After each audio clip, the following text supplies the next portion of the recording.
Welcome है आप सभी का मार्केट एनालिसिस की इस वीडियो में। तो आज हम बात करने वाले हैं निफ्टी, बैंक निफ्टी और फिन निफ्टी तीनों इंडेक्स के बारे में। और तीनों इंडेक्स का हम एनालिसिस करेंगे आज, और ये देखेंगे कि कहाँ कहाँ हमारी एंट्री बनती थी, कहाँ कहाँ हमें एंट्री लेनी थी, और कितना क्या हमारा टारगेट होना था, और कितना क्या हमारा स्टॉप लॉस होना था। तीनों इंडेक्स की बात करेंगे। आज सुबह जब हमने एंट्री ली थी, बैंक निफ्टी में भी ली थी, फिन निफ्टी में भी ली थी, एसएल हंटिंग का सेटअप बना था, उसी बेस पे हमने ली थी। कल जब हमने एसएल हंटिंग के सेटअप पे एंट्री ली थी, तो उसमें पर लोट हमें निफ्टी में केवल 5 पॉइंट का अपना स्टॉप लॉस था, लगभग 250 रुपये का, और 2750 रुपये का प्रॉफिट दे के गया था। वही सेटअप। कौन सा सेटअप? एसएल हंटिंग का। और जिन भाइयों को नहीं पता है कि एसएल हंटिंग का सेटअप क्या है, तो वो एक बार अपना पूरा कोर्स देख सकते हो।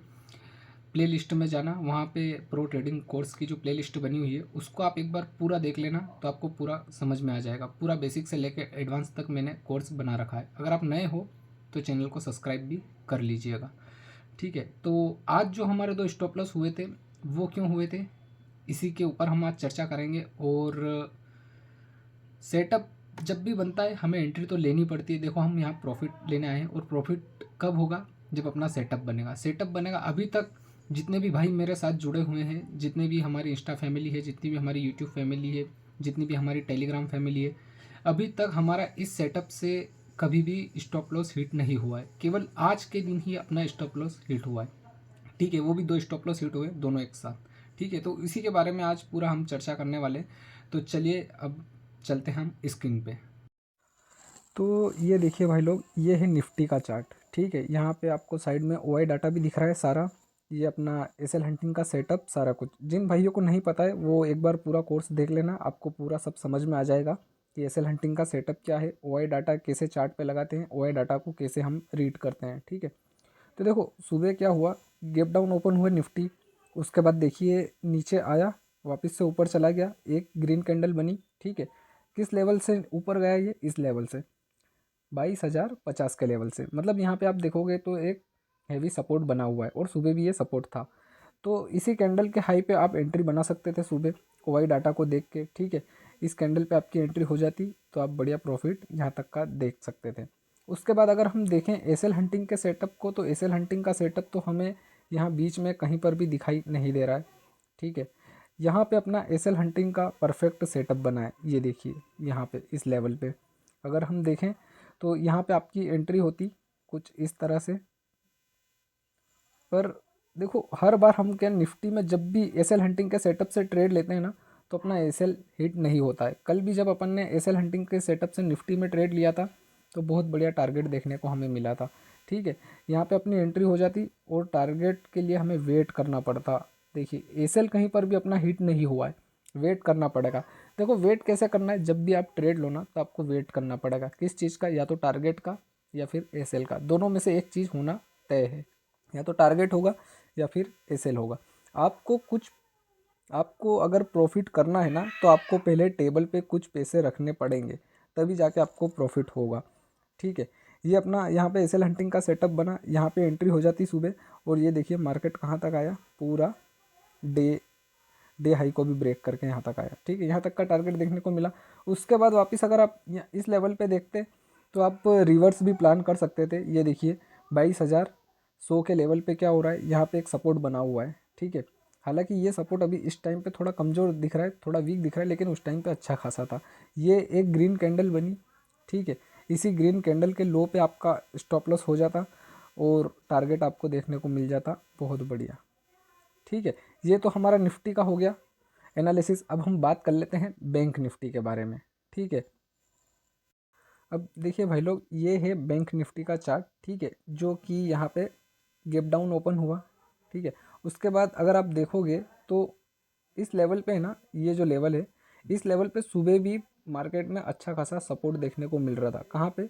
यहाँ इसी लेवल पे। ठीक है, ये ग्रीन कैंडल बनी, इसको देख के आप एंट्री बना सकते थे, लेकिन स्टॉप लॉस बहुत बड़ा हो रहा था, इसलिए एंट्री हम नहीं प्लान कर पाए, मैंने भी नहीं करी थी। उसके बाद फिर यहाँ पे जब इतना ऊपर गया मार्केट, तो यहाँ पे एक परफेक्ट एसएल हंटिंग का सेटअप अपना बन चुका था। ठीक है, ये जो कैंडल आप देख रहे हो, ये एक बढ़िया मारू बोजू कैंडल बनी थी। और यहाँ पे भी आप देखोगे तो ये भी कैंडल हमें एसएल हंटिंग के सेटअप में ही बैठ रही थी। तो इन दोनों कैंडल को देख के हमने एंट्री प्लान करी थी, जिसमें ये अपना टारगेट था यहाँ तक का और ये अपना स्टॉप लॉस इस लेवल पे। अब यहाँ पे आप समझिएगा, जिन भी भाइयों ने एंट्री प्लान करी थी और जिनका भी बड़ा लॉस हुआ होगा वो थोड़ा ध्यान से देखिएगा और समझिएगा। अपना टारगेट यहाँ तक का था, डे लो तक का, ठीक है। अब देखो अपन ने क्या देख के एंट्री ली थी, एसएल हंटिंग का सेटअप बना है, मार्केट अचानक से ऊपर गया है और एक रेड कैंडल भी बनी है, रिजेक्शन कैंडल, ठीक है, बढ़िया मारू बोझू, कोई इसमें कहीं पे भी आपको वीक भी देखने को नहीं मिल रही है, ठीक है, परफेक्ट एंट्री थी। उसके बाद मार्केट अचानक से ऊपर गया, ठीक है, ये देखिए। अब ये अचानक से जाने का कारण क्या हो सकता है, या तो कुछ न्यूज़ आई होगी मार्केट में ऐसी, इस वजह से गया होगा, ठीक है, या फिर किसी बड़े प्लेयर की एंट्री हुई है मार्केट में जिसने बहुत बड़ी क्वांटिटी में बाइंग करी है, ठीक है। अब देखिए आपका अगर बड़ा लॉस हुआ है तो इसमें आपने पोजीशन साइजिंग कुछ अवर कर ली होगी, ठीक है। पहली बात, आपने अपने रिस्क को मैनेज नहीं किया होगा। आपका रिस्क अगर 500 रुपये पर डे का है तो आपको केवल एक लोट से ही एंट्री करनी है। अगर आपका रिस्क 1000 रुपये पर डे का है, पर लोट का है, तो आपको केवल 2 लोट से ही एंट्री लेनी है। जब भी हम ओवर साइज कर लेते हैं ना, ओवर साइजिंग कर लेते हैं ना, इस वजह से हमें बड़ा लॉस देखने को मिलता है।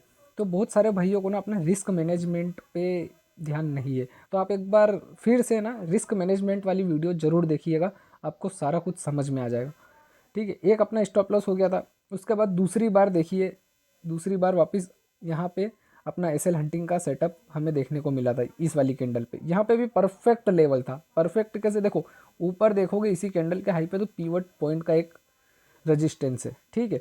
उसके बाद ये कैंडल बनी, यहाँ रेड कैंडल भी बनी है रिजेक्शन के लिए। उसके बाद अपनी एंट्री यहाँ पे इसके लो पे हो चुकी थी, ठीक है। इसके लो पे होने के बाद डायरेक्ट फिर अगली कैंडल ने अपना एसएल ले लिया, समझ रहे हो। उसके बाद फिर मैंने तो ये 2 एसएल होने के बाद फिर मैंने तो ट्रेड बंद कर दिया था। मैंने आपको भी बोल दिया था टेलीग्राम पे कि भाई आज का दिन ट्रेड हमें अवॉइड करनी है, आज अपना सेटअप कहीं पे काम नहीं कर रहा है, ठीक है। उसके बाद अगर आप देखोगे तो कहीं पे भी अपने को एसएल हंटिंग का सेटअप कुछ खास देखने को नहीं मिला बैंक निफ्टी में भी, ठीक है। अब हम बात कर लेते हैं फिन निफ्टी के बारे में। तो भाई लोग ये है फिन निफ्टी का चार्ट। फिन निफ्टी भी आज बैंक निफ्टी और निफ्टी की तरह गैप डाउन ओपन हुआ। उसके बाद इस लेवल पे अगर आप देखोगे, कौन सा लेवल है, 20,500 का, तो इस लेवल पे हमें सुबह ही देखने को मिल गया था एक बढ़िया सपोर्ट, ठीक है, ऑप्शन डाटा में। लेकिन हम यहाँ पर भी एंट्री प्लान नहीं कर पाए क्योंकि एक बहुत बड़ी ये ग्रीन कैंडल बन चुकी थी, इसमें एसएल हमारा बहुत बड़ा हमें देखने को मिल रहा था, ठीक है। उसके बाद अगर आप देखोगे तो यहाँ पे इस लेवल पे अपना एसएल हंटिंग का सेटअप बना, ठीक है, परफेक्ट। यहाँ पे देखिए एक रेड कैंडल भी बनी, एक रिजेक्शन कैंडल, इस कैंडल के लो पे, इसी कैंडल के लो पे अपनी एंट्री हुई, ठीक है। और फिर इस कैंडल में अपना एसएल हिट नहीं हुआ था, लेकिन ये जो कैंडल थी इस कैंडल में अपना एसएल हिट हो गया था। अपना एसएल कहाँ पर था ये देख लीजिए, मैं आपको सारा कुछ क्लियर कर देता हूँ। ये अपना एसएल पॉइंट था, ठीक है, एंट्री पॉइंट था इस लेवल पे, ठीक है। उसके बाद जो अपना टारगेट था वो यहाँ तक का अपना टारगेट था, बिल्कुल डे लो, ठीक है। लेकिन आज मार्केट में या तो कुछ न्यूज़ आई है या फिर किसी बड़े प्लेयर की एंट्री हुई है, तभी मार्केट इतना ऊपर गया है, ये तो सीधी सीधी बात है। उसके बाद दूसरी एंट्री फिर अपन ने इसी लेवल पे प्लान करी थी, यहाँ पे आप देख लीजिए, यहाँ पे भी परफेक्ट लेवल है क्योंकि मार्केट यहाँ से ऊपर आया इतना। उसके बाद मार्केट को सभी के एसएल लेने ही थे।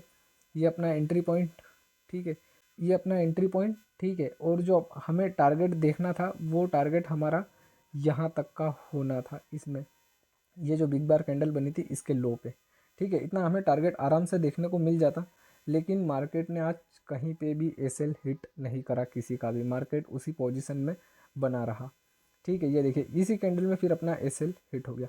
और बैंक निफ्टी दोनों में एक साथ ही आपको एंट्री बताई थी, ठीक है। निफ्टी में ली एंट्री या बैंक निफ्टी में ली थी, कमेंट जरूर कीजिएगा कितना आपका स्टॉप लॉस हिट हुआ है, वो सारा कुछ कमेंट कीजिएगा। और जिन जिन भाइयों का प्रॉफिट हुआ है वो भी आप कमेंट कीजिएगा कि उनका कितना प्रॉफिट हुआ। और अगर आप देखोगे तो फिर कहीं पे भी कुछ खास हमें मोमेंट देखने को नहीं मिला मार्केट में, ठीक है। और ना ही कहीं अपना एसएल हंटिंग का सेटअप बना, ठीक है। आप एक बार सभी रिस्क मैनेजमेंट वाली वीडियो देख लीजिएगा अच्छे से, ठीक है। आज अगर किसी का बड़ा लॉस हुआ है तो वो इसी वजह से हुआ है कि उसने ओवर पोजीशन कर रखी, अपने रिस्क को मैनेज नहीं करा है, ठीक है, सस्ता देख के उसने ज़्यादा ले लिया है। ज़्यादा कैसे लिया होगा, उसने ये सोचा होगा भाई ने कि यार ज़्यादा लॉट से एंट्री लूँगा तो बड़ा प्रॉफिट देखने को मिलेगा। लेकिन कहीं आप ये नहीं सोचते हो कि अगर एसएल हिट होगा तो मुझे लॉस कितना होगा। जब भी एंट्री प्लान करो ना तो पहले अपने प्रॉफिट के बारे में मत सोचो, पहले लॉस के बारे में सोचो कि मैं एंट्री प्लान कर रहा हूँ, इसमें मुझे कितना लॉस होगा, क्या वो लॉस लेने के लिए मैं रेडी हूँ। तभी आप उतनी क्वांटिटी से ट्रेड कीजिए। नहीं तो मैंने तो आपको एक लॉट से ही बता रखा है कि एक लॉट से ट्रेडिंग कीजिए, 6 महीने तक आप एक लॉट से कीजिए, जब तक आप कॉन्फिडेंस नहीं आ जाता आप में पूरी तरह से, जब तक आपकी छोटी कैपिटल ग्रो नहीं हो जाती। समझ रहे हो, मैंने तो आपको यहाँ तक बोल रखा है कि 10,000 का कैपिटल है आपके पास तो आपको एक ही लोट से ट्रेड करना है, 20,000 का कैपिटल है आपके पास तो आपको 2 लोट से ट्रेड करना है। समझ रहे हो, ठीक है। बाकी मिलते हैं हम कल, कमेंट जरूर कीजिएगा कितना टारगेट रहा, कितना स्टॉप लॉस रहा। ठीक है भाई लोग।